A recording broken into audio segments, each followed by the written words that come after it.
अस्सलाम वालेकुम students. Second year आपकी बायोलॉजी के चैप्टर नंबर 27 का लेक्चर नंबर 23 है और आपका टॉपिक है इंडस्ट्रियल इफ्लुएंस। सनती बेकार मादे, सनती फालतू मादे, ये आपका टॉपिक है। शॉर्ट क्वेश्चन बन सकता है।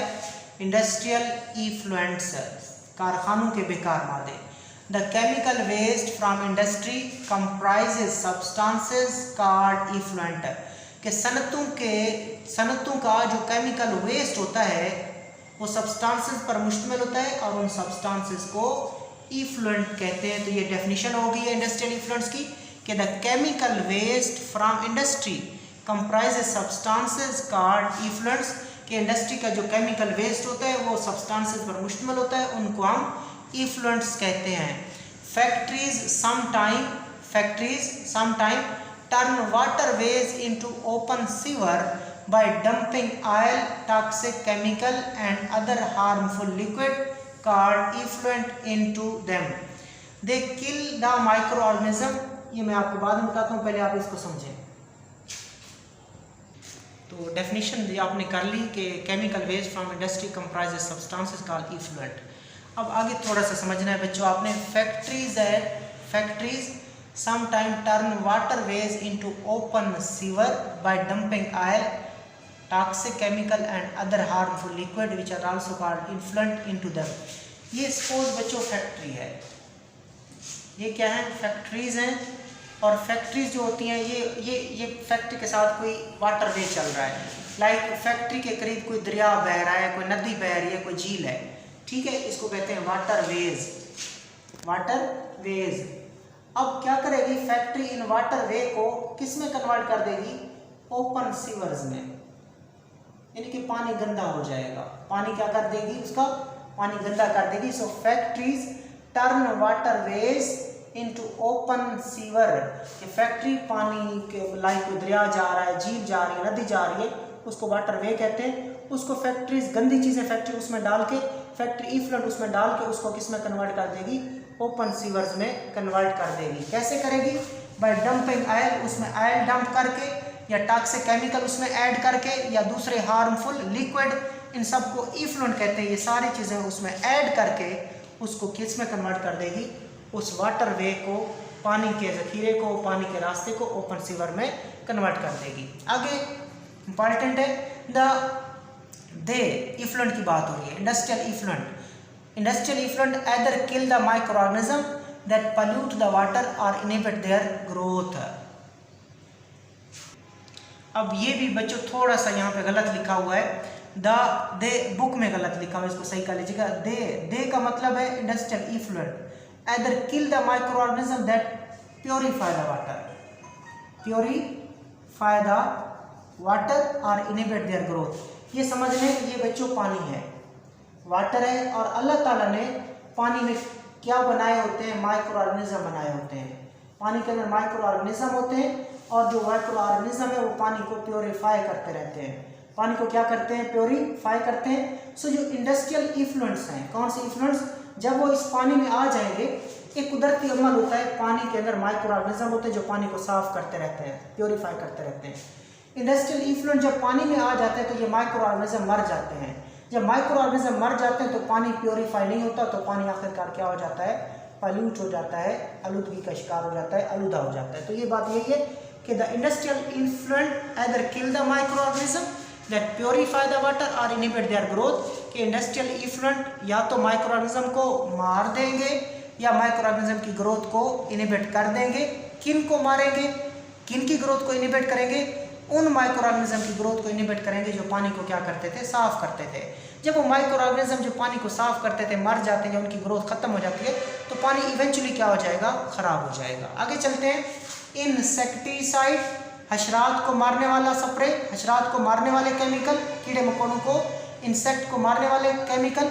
हर्बिसाइड, जड़ी बूटी मारने वाले केमिकल या जड़ी बूटियों को मारने वाले spray.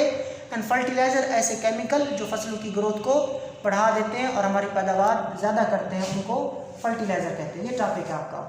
Agrochemicals are used in agriculture. Agrochemical नाम से जाहिर है कि chemical used in agriculture. Agrochemical they are used in agriculture. Agrochemical agriculture में यूज होते हैं। They are commonly called pesticide, और इनको हम पेस्टिसाइड और फर्टिलाइजर कहते हैं। सो अगर कोई आपसे पूछे कि एग्रोकेमिकल कौन कौन से हैं, आप कहेंगे पेस्टिसाइड और फर्टिलाइजर एग्रोकेमिकल हैं। और एग्रोकेमिकल कहाँ यूज होते हैं? एग्रीकल्चर में। और ये कौन कौन है? पेस्टिसाइड और फर्टिलाइजर है। मोनोकल्चर, मोनो का मतलब होता है एक, one, population of only one species such as wheat with the dense population are very susceptible to the attack by the insect or spread of the fungus disease। ये बात आप समझिएगा कि आपने फसल लगाई हुई है किसकी? गंदम की। किसकी फसल है? गंदम की है। और सारे ये गंदम के पौधे हैं, सारे के सारे वीट के पौधे हैं। तो ये वीट स्पीशीज है। कौन सी स्पीशीज है बच्चों? ये वीट स्पीशीज है। और चूंकि सारे वीट स्पीशीज है और उनकी ग्रोथ भी डेंस है, यानी कि करीब करीब पौधे हैं। पौधे क्या क्या हैं? एक दूसरे के करीब करीब पौधे हैं। तो वीट स्पीशीज है, किसके साथ है? डेंस ग्रोथ के साथ है। वीट स्पीशीज है और उनकी ग्रोथ क्या है बच्चों? डेंस है। तो चूंकि सारी वीट है, सारी एक ही फसल है, सारे एक ही स्पीशीज है, तो इसको कहते हैं मोनोकल्चर, यानी कि जिसमें सिर्फ एक ही किस्म की स्पीशीज हो। गंदम के पौधे तो गंदम के पौधे हों, चावल के पौधे तो चावल के पौधे हों। सो मोनोकल्चर जो होती हैं, जिसमें एक ही स्पीशीज, मिसाल के तौर पर गंदम को उगाया जाता है, अगर वो डेंस हो यानी कि करीब करीब उनके पौधे हों, तो फिर ये ससेप्टेबल है, इसको खतरा है। दो चीज़ों से इसको खतरा है। किस चीज़ से खतरा है? दो चीज़ों से। एक, इसके ऊपर इंसेक्ट हमला कर सकती हैं, और दूसरा, इसके ऊपर फंगस का अटैक भी, फंजाई का अटैक भी हो सकता है। इसके ऊपर फंगस अटैक भी हो सकता है, इसके ऊपर इंसेक्ट का अटैक भी हो सकता है। किसके ऊपर? मोनोकल्चर के ऊपर, यानी कि एक ही फसल के ऊपर, जिसमें एक ही स्पीशीज आपने काश्त की हो और वो हो भी डेंस हो, करीब करीब हो, बड़ी मतलब डेंस टाइप हो, गाढ़ी हो। टू कम्बैट देयर थ्रेट, तो अब आपने फंगस के खतरे से भी लड़ना है और इंसेक्ट के खतरे से भी लड़ना है। टू कम्बैट, कम्बैट कहते हैं लड़ना, थ्रेट कहते हैं खतरा। फंजाई से भी खतरा है हमारी फसल को, और हमें उससे भी खतरा है, जो क्या आपने कहा उसको? इंसेक्ट कहा। सो इंसेक्ट से थ्रेट है, फंगस से थ्रेट है। तो अगर हमने इनके खतरे से लड़ना हो तो हम क्या यूज़ करते हैं? पेस्टिसाइड यूज़ करते हैं, वो स्प्रे जो पेस्ट को मार दे, इंसेक्ट को मार दे। आगे, a pesticide is a chemical which destroy agriculture pest. Pesticide एक केमिकल है जो कि एग्रीकल्चर के पेस्ट को क्या करती है? डिस्ट्रॉय करती है, या उनके, हमारी फसलों के कंपटीटर को डिस्ट्रॉय करती है। So pesticide is a chemical which destroy agriculture pest और कंपटीटर। यहाँ तक देख लें एक दफ़ा। आपने कहा agrochemical they are used in agriculture and they are commonly called pesticide and fertilisers. Monoculture मतलब क्या है? Population of only one species है, population of only one species such as wheat, सारी की सारी वीट की पॉपुलेशन है, तो इसको कहते हैं मोनोकल्चर। विद डेंस पॉपुलेशन, और इसकी पॉपुलेशन है भी बड़ी डेंस, करीब करीब पौधे हैं। दे आर वेरी ससेप्टेबल, तो फिर इनको खतरा हो सकता है to the attack by the insect और spread of the fungus disease. So to combat their threat, यानी कि फंजाई के खतरे से आपने अगर लड़ना हो या इंसेक्ट के अटैक से आपने लड़ना हो, तो वो use pesticide. A pesticide is a chemical which destroy agriculture pest और कंपटीटर। ये जो पेस्टिसाइड होती है वो एग्रीकल्चर के पेस्ट को भी मार सकती है या हमारी फसलों के कंपटीटर को भी मार सकती है। आगे ये बच्चों एमसीक्यूज हैं। पेस्टिसाइड जो होते हैं उसकी मुख्तलिफ कैटेगरीज होती हैं। एक पेस्टिसाइड इंसेक्टिसाइड होती है, दूसरी फंजीसाइड होती है, और तीसरी हर्बिसाइड होती है। नाम से ज़ाहिर है, साइड का मतलब होता है मारना, साइड का मतलब मारना। इंसेक्टिसाइड जो किसको किल करती है? इंसेक्ट को। फंजीसाइड किसको किल करती है? पैरासाइटिक फंजाई को। और हर्बिसाइड किसको किल करती है? वीड प्लांट को। ये थोड़ा सा देख लें। ये हमारा मेन पौधा है, ये हमारे मेन पौधे हैं। उसके बाद बच्चों उन मेन पौधों के करीब छोटे छोटे पौधे उगाए हैं। इन पौधों को वीड प्लांट बोलते हैं। इन पौधों को जड़ी बूटियों वाले पौधे कहते हैं। इनको क्या कहते हैं? Weed plant. ये जो ये पौधे हैं, ये पौधे, इनको बोलते हैं वीड प्लांट, या इनको कहते हैं हर्ब्स। तो होगा क्या, हमें चाहिए ये पौधा, इसका फल चाहिए, इसका बीज चाहिए। अगर ये छोटे छोटे पौधे मौजूद रहे तो ये पानी, खुराक वगैरह इस्तेमाल करेंगे, जिसकी वजह से इस मेन पौधे की जो हमें चाहिए उसकी जो नशोनुमा है, उसकी पैदावार है, वो कम हो जाएगी। तो हम चाहते हैं ये पौधे मार दें, तो इनको मारने के लिए जो हम केमिकल इस्तेमाल करते हैं उनको कहते हैं हर्बिसाइड। हर्बिसाइड यूज़ करेंगे जिससे ये जो हर्ब्स हैं, ये जो वीट प्लांट है, ये मर जाएंगे और सारी की सारी जगह, स्पेस, खुराक हमारे मेन पौधे को मिलेगी, जिससे उसकी ग्रोथ ज़्यादा हो जाएगी, पैदावार भी ज़्यादा हो जाएगी। सो हर्बिसाइड वीट प्लांट को किल करती है, फंजीसाइड नाम से ज़ाहिर है पैरासाइटिक फंजाई को मारेगी, और इंसेक्टिसाइड केमिकल इंसेक्ट्स को मारेंगे। आगे चलते हैं।